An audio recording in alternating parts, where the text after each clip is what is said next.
ئەو کاتتان باش. لە یەک مانگی ڕابردوودا 2 پۆستی فەیسبووکی سەرنجی منیان زۆر بۆ لای خۆیان ڕاکێشە. یەکیان بابەتێکی بەڕێز کاک ئاسۆ حەسەنزادە بوو کە پێم وابوو هێندەی دەستەواژەی جوان و وێنەی باش تێدایە کە حەیفە دابەشی نەکەم لەگەڵ هێندێک لە هاوڕێیانم کە ئیمکانی خوێندنەوەی ئەو بابەتیان نەبوو. ویستم بە دەنگ بۆیان تۆمار بکەم و بۆیان بنێرم، بەڵام دواتر بیرم کردەوە بۆچی لە سۆشیال میدیاش بڵاوی نەکەمەوە. پێویستە بڵێم بەشێک لە شێعرەکانی کە لەو بابەتەی داهاتوون شێعری بەڕێز کاک براهیم لاجانین کە بەڕاستی ئەمنیش بە خوێندنەوەیان کەیفم کرد. جا هیوادارم بەدڵتان بێ و گوێی لێ بگرن، چۆن دڵنیام بابەتەکە ئەوەندە بە پێزە ئامادە نابن لە دەستخۆتانی بدەن. سپاسی هەموو ئێوە دەکەم. 39 بەهار ئاسۆ حەسەنزادە. یەکەم جار کە ویستم ئەو دێڕانە بنووسم یەکەم بەهاری پاش کارە ساتەکە بوو.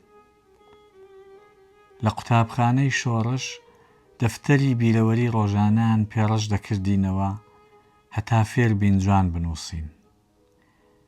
هێندێکم دەنووسی ڕەشم دەکردەوە، دەستم دەدایەوە وازم لێ دێنا. ڕازی نەبووم، پێم لاواز بوو. زۆر دواتر دیسان هەوڵمدا کەڵکی نەبوو.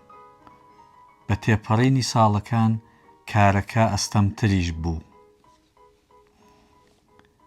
وە نەبێ ئێستا چاکتر بنووسم، ئەوەندەی هەیە نووسین هەتوانی دەردی بێدەسەڵاتیە. ئازاری وەبیرهاتنەوە کەمێک سووک دەکا. ژووری یادەوەریە خۆش و ناخۆشەکان کۆگای بیر و هەستە پێچەوانەکان هەڵدەوەژێرێ. مرۆڤ کە دەنووسێ دەخۆی دەنووسێ مانایەک بۆ شتەکان، ڕوانگەیەک بۆ ژیان و مەرگ، تروسکایی و وەڵامێک لە نێو تەمتومانی پرسیارەکاندا پەیدا بکا و تووڕەییەکانی پێهێور بکاتەوە، هەر نەبێ لەگەڵ خۆی لێکی دەردەکا. نازانم لەکوێ ڕادەست پێ بکەم. منداڵی شۆڕش بووم، لە نێو شەڕدا گەورە بووم. لە شەڕدا بژی یان لە ئاشتی منداڵ هەمیشە دوو هەستی بەهێزی لەگەڵن، سەرسامی بە ژیان و دڵەڕاوکێی لە دەستدان. پاش ئینقلاب کە لە بەغدا ڕاگەڕاوینەوە ڕۆژهەڵات تەمەنم 12 ساڵ بووە، بەڵام لە ساڵی یەکەمەوە بەولاوە لە مەهاباد و شێوەسەڵ و کاژێ و نەڵۆسە و گاگەش و شیوەجۆوە بگرە کە بە پێی پێشڕەوی جیهادیەکان هەر جارەی ماڵمان لە جێیەکدا دەنا، هەتا ئالان و ئاڵیەمەران و دووئاوی دۆڵەتوو کە بۆ لای بابمیان دەبردم هەموویم لەبیرە. چوونەوە و گەڕانەوە، هەڵات هەڵات، شار و دێ، باڵەخانە و خێوەت، ئاپۆرای خەڵک، تەق و تۆق، دەهۆڵ و زوڕنا، پێکەنین، شیوەن، دەربازبوونی بەڕۆژ، بەنێو شەڕی ڕوبەڕووی جاش و پێشمەرگەدا، یان بە شەو بە نهێنی، بۆمباران و دەیان بیرەوەری پڕمانام لەو سەردەمە هەیە. لەگەڵ خەڵک، لەگەڵ شۆڕشجێڕەکان، لەگەڵ ئەو کتێبە دەرسیە کوردیانەی نیگار و نووسراوەکانی لە خەیاڵدانی منداڵیمدا مرواری سەحراوی بوون و ناچار بووم لەگەڵ گەیشتنی پاسدارەکان بۆ نێودێ بە دەستی خۆم لە پەیندا بیان نێژم. منداڵ لەو تەمەنەدا لە خەیاڵیدا کایە لەگەڵ پاڵەوانەکان دەکا. ئەمن پاڵەوانەکانم بە چاوی خۆم دەدی. جار هەبوو پاڵەوانەکان دەکەوتن و هەڵنەدەستانەوە. لە ڕۆژهەڵات بەشی ئەوە تەرمی شەهیدم دیتبوو کە تێبگەم لە دەستدان ترسێکی وەهمی نییە، ئەگەرێکی بەهێزە. لەگەڵ پاشەکشەی شۆڕش و جیرانەوەی کوردستان سەرنجمدا کە پاڵەوانە کەوتووەکان دەکرێ کەسی نزیک و ناسیاو بن. یەکەم شەهیدەکان کە پەرۆشم بوون ڕەحمان سۆفیزادە و سەرگورد کەریم عەلیار بوون. هەروەها ئەمەر شێوەسەڵی خالید پاشبەردی و هتت. زۆر جار تەنیا بە دیتنی ڕوخساری بابم دەمزانی فەرماندەیەکی حیزب شەهید بووە. کاتێک سەر لە نوێ کەوتینەوە ئەو دیوەی سنوور، بۆ من و هەواڵانی منداڵیم گەورەدێ یەک لە دوو وێستگەی هەرە پڕخاترەی سەفەری دەربەدەریمان بوو. بەڵام دەڤەری ماوەت وشک و ڕژد بوو. لە بیرما بەیانیەکی هاوین کە لە چادردا دەژیاین کاتێک لە خەو هەستام دیتم بابم خەریکی فڕێدانی ئەو مارەیە کە هەموو شەوەکە دەست لە ملانی من خەوتە بووم. دوو پشکەکانیش هەر وەخت وەڕەس دەبوون بە نەسرینی خوشکمیانەوە دەدا و ئەمنیش ئازاری بێدەسەڵاتیم لە بەرامبەر ئازاری کەسێکی خۆشەویستدا دەچەشت. هەر بۆیە کاتێک تۆپبارانی خەستی هاوینی 1366 هەڵی داشتینە قەندیل زۆریشم پێ ناخۆش نەبوو. قەندیل بەهەشتی سەرگۆی زەوی بوو. سروشتی دڵگیری ئەو مەڵبەندە لە 11 ساڵیدا ئەمنی بۆ هەمیشە سەرمەستی وەرزی پاییز کرد کە وەرزی لەدایکبوونی خۆشم بوو. غافڵ لەوە کە سێحری جوانی چزۆی مردن و ژولیانی ژەهراوی ترە. بە تایبەتی مەرگ و ژاکانی ئەوەندە ئاسان و ئەوەندە زووی ئەوانەی فکرت بۆ ناچن. لەبەر نزیکیان، لەبەر گەورەیان.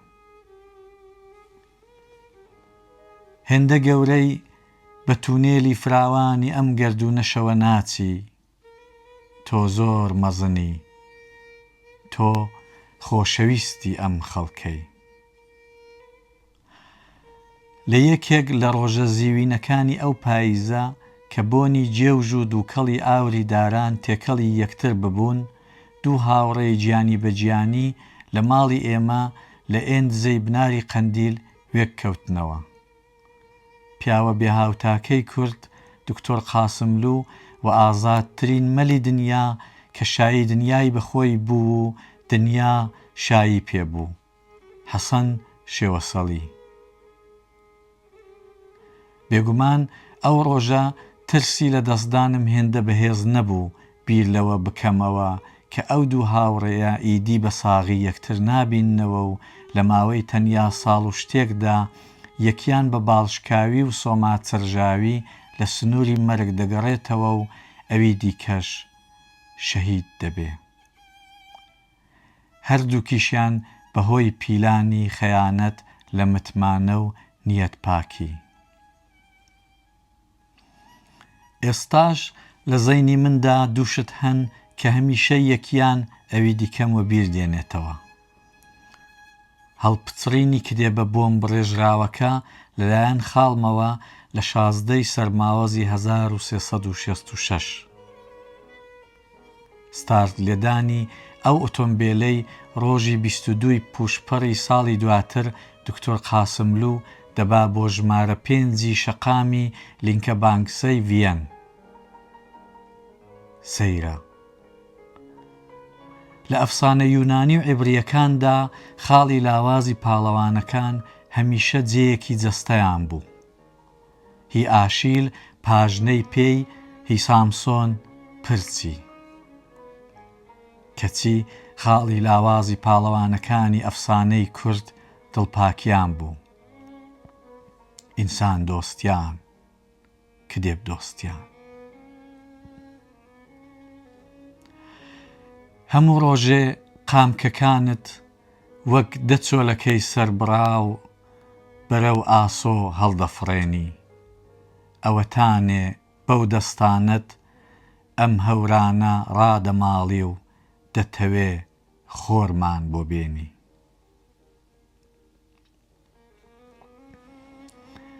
سەرەتای کارەساتەکە بۆ ئێمە ڕەشە شەوێکی پاییز بوو کە لەبەر فانۆس دانیشت بووین. تەوژم و لورەی با وەها پاڵە پەستۆی دەرگای ماڵانی دەدا کە زۆر جار بە هەڵە پێمان وابوو لە دەرگا دەدەن. کاتی ماڵخەوتنان لە پڕ هەر بەڕاستی لە دەرگایاندا. دکتۆر قاسملوو دوو لە پێشمەرگە پارێزەرەکانی خۆی کاک کەریم عەلیپور و پێشمەرگەیەکی دیکەی لە بۆڵێی بنکەی دەفتەری سیاسیڕا ناردبوو بۆ لای بابم. بۆم پرسیار بوو کە ئەوانە دەبێ هەڵگری چ هەواڵ و پەیامێکی ئەوەندە گرنگ و بەپەلە بن کە بەو شەو درەنگانە و تەنانەت وا بزانم بە پێیان لەو ڕێگە دوورەوە هاتبوون. لە پشت دەرگای ئەو ژوورەی لێی کۆبوونەوە دەنگی نزم و ئاخ هەڵکێشان دەهات. کاتێکیش دایکمیان بان کردە ژوور، ماڵمان شێوە. خاڵم پێشتریش چەند جار تەنانەت بە توندی بریندار ببوو. بەڵام کە زانیمان کە دێبی لە دەستدا تەقیوەتەوە جارێ باوەڕمان نەدەکرد کە زیندوو بێ و پێمان وابوو دایانهەوێ هەواڵەکەمان وردە وردە پێ بڵێن. پاشان ئەگەر ماباش دەمانزانی برینداریەکەی ئەو جارەی لە چەشنی جارەکانی پێشوو نییە. ئێمە بنەماڵەی بریندارەکە بووین، بەڵام هەموو حیزب کاتی بیستنی هەواڵەکە بە هەمان شێوە شۆک ببوو. خاتوو خەجیز مەعزووری دەیجێڕایەوە کە کاتێک دکتۆر شەرەفکەندی هەواڵەکەی بە بێسیم پێگەیشت بوو، هاواری کردبوو خەجیز بگەیە ماڵمان وێران بوو. نازانم ئەو شەوە چۆن خەومان لێکەوت. لە دوای ئەوە ڕۆژان و شەوانی درێژی چاوەڕوانی و بێئۆقرەیی دەستی پێکرد. هەتا ئەو ئێوارەیەی کاک ئەحمەد حەداد لە سەفەری بەغدا گەڕایەوە و بە تەواوی لە قوڵایی کارەساتەکە ئاگادار بووین. هەردووک دەستی پەڕیون. چاوێکی بە تەواوی لە دەست داوە و چاوەکەی دیکەشی جارێ دیار نییە. ئەو جار ماڵ بوو بە شوێنی شینجێڕی و خەیاڵ، دیوەخانی خەم و حەسرەتی بێکۆتایی. بۆ خۆم کە تازە لە قوتابخانە گەڕابوومەوە توانای چوونەوەی ماڵم نەبوو. لەو ڕۆژەدا کە ئیدی هەوای زیوین جێی خۆی دابوو بە هەوری ڕەش بەبەر بارانی بەخۆردا هەڵکشامە بناری چیاکەی پشت گوند. دەمویست بگەمە جێیەکی دوور و بڵیند هەتا کەس گوێی لە هاوارم نەبێ. ساڵانێک دواتر کە چیرۆکی منداڵانی هەوری محەممەد شەریفی نعمەتابادم لە کتێبی باغی هەناران وەرجێڕا لەبەر ئەوە بوو کە خۆمم تێدا دەدیتەوە. ئەو منداڵەی لەبەر بارانەکە بە کوڵ دەگریا و دەقۆڕگەوزی بوو ئەمن بووم. زستانمان بە هەوڵی بێهودە بۆ باوەشێنی ئەو زامە ساڕێژ هەڵنەگرە و هیوا و نزای ئەوە تێپەڕ کرد کە دکتۆرەکان لە پاریز موعجیزە بکەن و برینداری کورد کە لێرەدا بە هەوێن وەرگرتن لە ڕۆمانی نەخۆشی ئینگلیزی ئاواناوی دێنم چاوی بەو چیایانە بکەوێتەوە کە ئەو هەموو شەڕەی دژی داگیرکەری لێکردبوو. ئەو وەرزە هێندێک هەواڵی ناخۆشی دیکەش هاتنە سەر خەرمانی خەم و نیگەرانیەکان. بە تایبەتی بۆ من شەهیدبوونی حەسەن پورخزری گیان لە دەستدانی ڕەحیم بەغدادی و بۆ هەمووان ئەو قەڵشتەی لە کۆنگرەی هەشتدا لە دیواری تەلاری ماڵە گەورەکە واتە حیزب کەوتبوو. بەڵام برینە هەرە نزیکەکە لە هەمووی بەژانتر بوو. ڕۆژێکیان لە قوتابخانە مامۆستایەکمان چەند لاپەڕە لە ڕۆمانی شاهینی ئاناوارزای یاشار کەماڵی بۆ خوێندینەوە. زۆری لێ تێ نەدەگەیشتم. ئەوەندە نەبێ کە دایکی ئینجە مەمەد یا دەستگیرانەکەی بەسەر ئازایەتی ناوبرا و تواناجەستەیەکانی هەڵدەکوت کە دوژمن نەیتوانی بوو زەفەر بە هیچ کوێی ببا چونکە گۆیا هەموو گیانی جلی ئاسنینی بۆ کرابوو. تەنیا جێیەکی نەبێ کە نەیان دەتوانی دای پۆشن و نەیان دەزانی چۆنی بپارێزن چاوەکانی.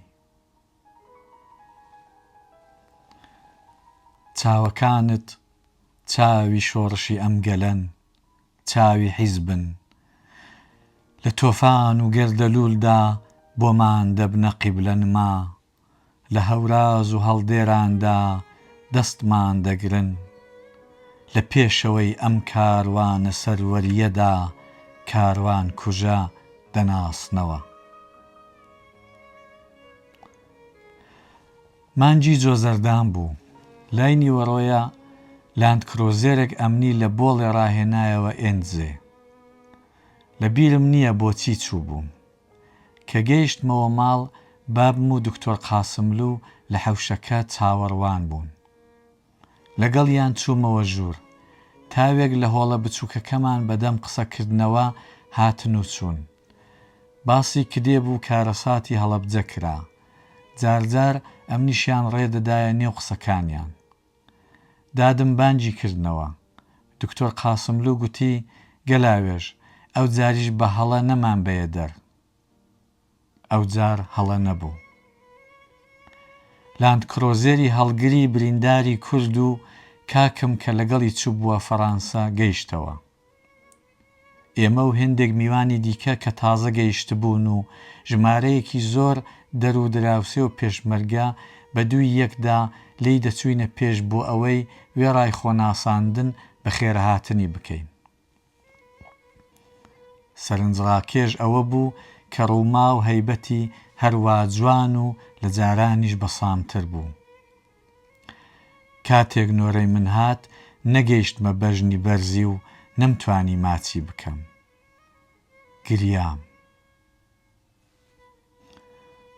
مەودای نێوان شوێنی ئاپۆراکە و ماڵی ئێمە 100 میتر نەدەبوو. دکتۆر قاسملوو کە ئەمنی لەو حاڵەدا دی دەستی گرتم و بە دووی خاڵمدا کە هەردوو قۆڵیان گرتبوو بەرەو ماڵێوە ڕێکەوتین. دەتگوت فیلمە. تۆز و فرمێسک لە هەوادا سەمایان دەکرد. لەو مەودا کورتەدا کە بۆ گەیشتنە ماڵ پێوامان هەستم دەکرد ئەو هەنگاوانە هەنگاون بەسەر ڕێڕەوی مێژووی کورددا. هاوکات تێگەیشتم کە تەنیا شتێک کەوا دەکا لە هەلومەرجی ئاوادا بنیادەم تەحملی لە دەستدانەکان و تەنانەت خودی ژیان بکە هاوچارە نووسی و کایەی بە کۆمەڵە. لەگەڵ هەموو خەم و تاسانی ئەو ڕۆژە لەو کاتەدا هەستم بە شانازیش دەکرد. هەروەک کە چەند مانگ پێشتر شانازیم کردبوو کە خاڵم یەکەم کەسی زیندوی مێژووی نوێی حیزبی دموکرات بوو کە ناوی لە راپۆرتی کۆمیتەی ناوەندی بۆ کۆنگرەدا هاتبوو و وێنەی لە ڕۆژنامەی کوردستان داچاپ ببوو. هۆیەکەشی ئەوە بوو کە ئەو هەر سەرکردەیەکی هەڵکەوتە نەبوو، حیسابی سەرکردەیەکی شەهیدی بۆ کرابوو، شەهیدی زیندوو. پێم وانییە لە مێژووی کورددا هیچ زیندوویەک نە ئەو دەم نە دواتر ئەوەندە خەڵک بۆی گریابێ. ئێستاش گریانی ڕەزا شیرازیم لەبیرە. کە گەیشتینەوە ژوور دکتۆر قاسملوو یەکسەر دۆخەکەی بە قسەی خۆش ئاسایی کردەوە. بەڵام لە ژوورەکەی ئەولا هێشتا دەنجی گریانی ژنەکان دەهات. ڕێبەری کورد هەستا بۆ خۆی چوو کۆبوونەوەی پێکردن و داوای لێکردن ئەو شیوەنە ڕابگرن. سفرە ڕاخرا نان هات. لێرەش دکتۆر قاسملوو لە پەنای خۆی دانیشاندم و لەسەر گاڵتە و جەفەنگ لەگەڵ خاڵم بەردەوام بوو. ئەرێ نەتکوت لەو سەفەرە ڕانی بۆ قت خوارد؟ ئەو هاوینە لە هەموو کوردستانەوە خەڵک و کەسایەتیەکان دەهاتنە سەردانی برینداری کورد. هەرجار کە بەسەرهاتەکەی بۆ دەجێڕانەوە بۆ من وەک جاری یەکەم تازە و بە ئازار بوو. کە دەگەیشتە ئەو شوێنەش کە خەریک بوو کتێبەکە هەڵپچڕێ هەموو جارێ دەبوو ئاگام لە خۆ بێ کە بە دەنگی بەرز نەڵێم هەڵی مەپچڕە بۆمبە. لەگەڵ هەموو نەئاساییبوونی دۆخی نوێی برینداری کورد دەبوو ژیانی ڕێک بخرێتەوە و هەر کەس بە جۆرێک هەوڵی دەدا لە ئازارەکانی کەم بکاتەوە. ڕۆڵی من ئەوە بوو کتێبی بۆ بخوێنمەوە. لە بیرمە بە بیرەوەریەکانی چارلی چاپلین کە لە نێوقەدیدا نزایەکی ئاینی زۆر خەماوی هەبوو دەستمان پێکرد. تەنانەت دەبوو بە زمانگەلێک شتی بۆ بخوێنمەوە کە جارێ بۆ خۆم فێریان نەببووم.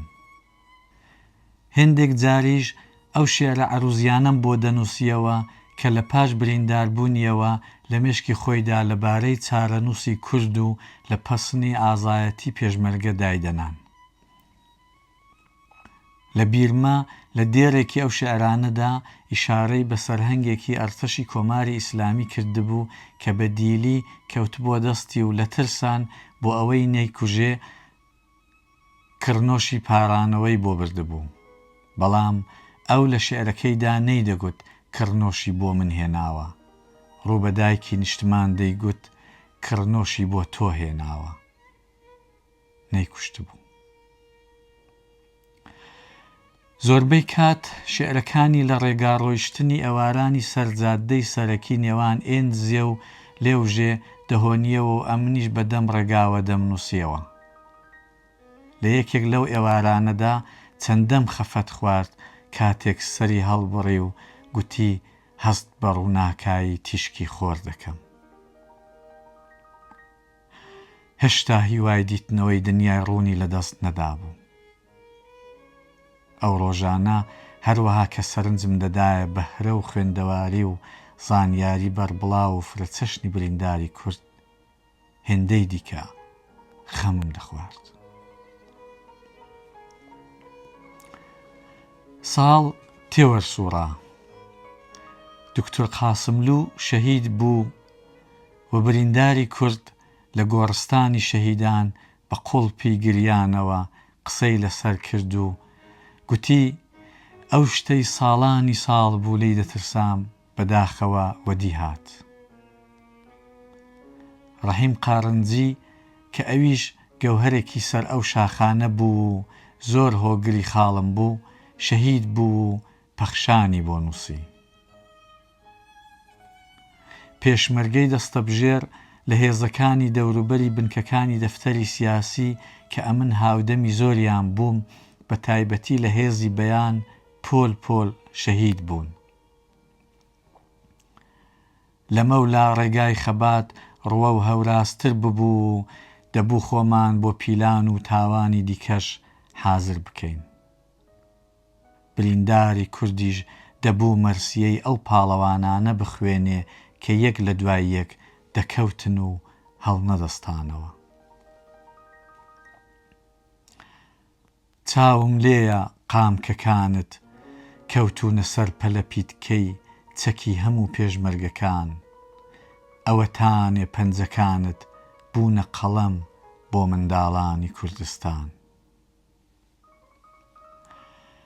فەڕانسەوی کە دەیانهەوێ ئیشارە بە ژیانی کەسێک بکەن کە بە گەنجی گوڵی تەمەنی پەرپەر بووە، لە بری ژمارەی ساڵەکانی عومری دەڵێن ئەوەندە بەهارە. لەو کاتەوە کە ئەو کارە ساتە ڕووی داوە و بۆ یەکەم جار ویستم لەو بارەیەوە بنووسم، تا ئێستا 39 بەهار تێپەڕیوە. 39 بەهار لە ڕەشەشەودا، بەڵام پێش ئەو 39 بەهارە کە لەودا کەمەندامی تەنیا دیوی دیترا و بەشێکی کەم لە ئازارەکانی برینداری کورد بووە، 39 بەهاری دیکەش هەیە کە پەرامپەر بە سەرهاتی مەینەت و زیندان و شکەنجە و هەڵوەداوی و بەرەنگاریە و چاوەڕوان بووم بنووسرێتەوە.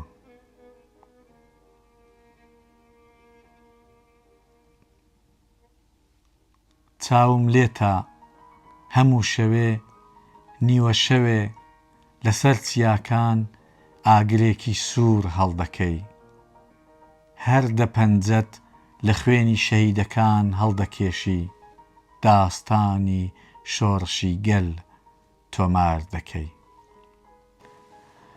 کاتێک سەرنجام بەرگی یەکەمی ڕەشەشە و سەربازانی ونم کەوتە دەست، سەرنجمدا کە نووسەر لە جیاتی ئەوەی وەک زۆر بیرەوەری نووسی دیکە هەر لە سەرەتاوە خۆی بکا بە سەنتەری بابەتەکان و تەنیا بە سەرهاتی ژیانی خۆی بنووسێتەوە، بەرهەمەکەی خۆی پێش هەموو شتێک بۆ باسی ڕابردووی گەلەکەی و تۆمارکردنی پڕوردەکاری ڕووداوەکانی قۆناغێکی هەستیار و چارەنووسسازی مێژووی ئەو گەلە تەرخان کردووە، واتە چیرۆکی کوشتاری خەڵکی بێدیفاعی کورد لە باکووری ڕۆژهەڵاتی کوردستان بەدەست جیهادیەکان لە دوای شۆڕشی 1979 ئێران. هەمان ئەو شتەی گەلانی دیکەی قوربانی کۆمەڵکوژی دەیکەنە دەسمایەی ڕەوایەتیدانی نێونەتەوەیی بۆ گەیشتن بە سەروەری سیاسی. تەنیا لە کۆتایی کتێبەکەدا نووسەر ڕاستەوخۆ باسی خۆی دەکا. کاتێک کتێبەکەم لێک کردەوە بەدەست خۆم نەبوو، یەکسەر بازمدایە ئەو شوێنەی بەسەرهاتی کارەساتەکە دەجێڕێتەوە. ڕەنگە ئەمن ڕۆمانم زۆر نەخوێندبنەوە، بەڵام ئەوەندەی خوێندوومنەوە ئەو وەسف و جێرانەوە هەناسەبڕ و سینگڕێک کوشەی لەو لاپەڕانەدا هاتووە لە هیچ ڕۆمانێکدا نەمدیوە. نە لە بێنەوایانی ڤیکتۆر هۆگۆدا کە وەختی خۆی برینداری کورد بە خەتەخۆشەکەی لەسەری نووسی بوو یەکەم جار لە زیندانی قەسری قەجەر خوێندوویەتەوە، نە لە ژێرمیناڵی زۆلادا، نە لە مەرگی ئیڤان ئیلیچی تۆلستۆیدا، نە لە مێتامۆرفۆزی کافگادا و نە لە نابینایی ساراماگۆدا. تەنیا ڕۆمانێک کە لە بواری جێڕانەوەی ئازاری مرۆڤێکدا ڕەنگە شان لە شانی ئەو لاپەڕانە بدا، جۆنی چەک هەڵدەگرەی داڵتۆن ترۆمبۆیە کە بەسەرهاتی سەربازێکی ئەمریکایی لە شەڕی یەکەمی جیهانیدا دەجێڕێتەوە کە بەهۆی تەقینەوەی بۆمبێک تەواوی ئەندامی جوڵەی لەش و هەموو ئەو توانایانەی مرۆڤ بە دنیای دەرەوەی خۆی دەبەستێتەوە و لە دەوروبەر بێنیازیان دەکا، بە نیعمەتی دیتن و قسەکردنیشەوە لە دەست دەدا و دەمێنێتەوە خۆی و خەیاڵ و بیرکردنەوە و ئێش و ژانە نەبراوەکانی. هەرچەند کتێبەکەی برینداری کورد بەهۆی دۆخی تایبەتی نووسەرەکەیەوە لە ڕووی پوختکردنەوە و ستروکتورەوە بێکەم و کۆڕی نییە، بەڵام بەدەر لە قەڵەمە پارا و ڕەوانەکەی کە وەک ئاوی کانی لەبەری دەڕوا و جیا لە نیوەڕۆکە مێژوویە دەوڵەمەند و بە نرخەکەشی، هەر ڕستەیەکی تەعبیرێکی جوانی ئەدەبی و فەلسەفی و نیشانەی باوەڕی قوڵی نووسەر بە خەبات بۆ ئازادی و بە دژی زۆرداری، پەرۆشی زۆری بۆ خەڵکی چەوساوە، خۆشەویستی خاک، خولیای ژیان و تەنانەت ئەوینی وشە و ئیستعارەیە. لەگەڵ ئەوە کە ڕووداوەکانی نێو ئەو کتێبە واقعین، بەڵام شێوازی جێڕانەوەیان خوێنەر دەخاتە بیری ستایلی نووسینی بە شوێن سەردەمی لە دەستچووی پروست و دژە بیرەوەری ماڵڕۆ. جاری واشە ڕووداوەکان ئەوەندە بە ئازارن و وەها وەستایانە وەک خەو خەونوچکە داڕێژراونەوە کە بەرگێکی سوورەئالیستی بەخۆوە دەگرن. لە هەموو شیاندا گرێژەنە و گیانمایەی درامایەکی ئینسانی هەست پێ دەکەی، بە ڕەنگ و ڕووی ئەو بوومە لێڵە خوێناویەی هونەرمەندی گەورەی شۆڕشی ڕۆژهەڵات کاک سەلاحەدین وەهابپوور واتە سامڕەند لە تابلۆی کاتی گەیشتنەوەی برینداری کورددا نەخشاندوویەتی. جوان دەڕوانم لە پشت ئەو بوومە لێڵەوە ڕووناکایی پەیامێکیش بۆ نەوەکانی دواتر بەدی دەکەم، پەیامی هەستانەوە و درێژەدانی ئەو ڕێگایە، پەیامی لە بیرمان و گواستنەوەی حەقایەتی خەباتی میللەتێک بۆ ڕزگاری، ئەفسانەی ئەو پەڕی ئیرادە و خۆڕاگری مرۆڤێک، سەردارێکی کورد، حەسەن شێوەسەڵی.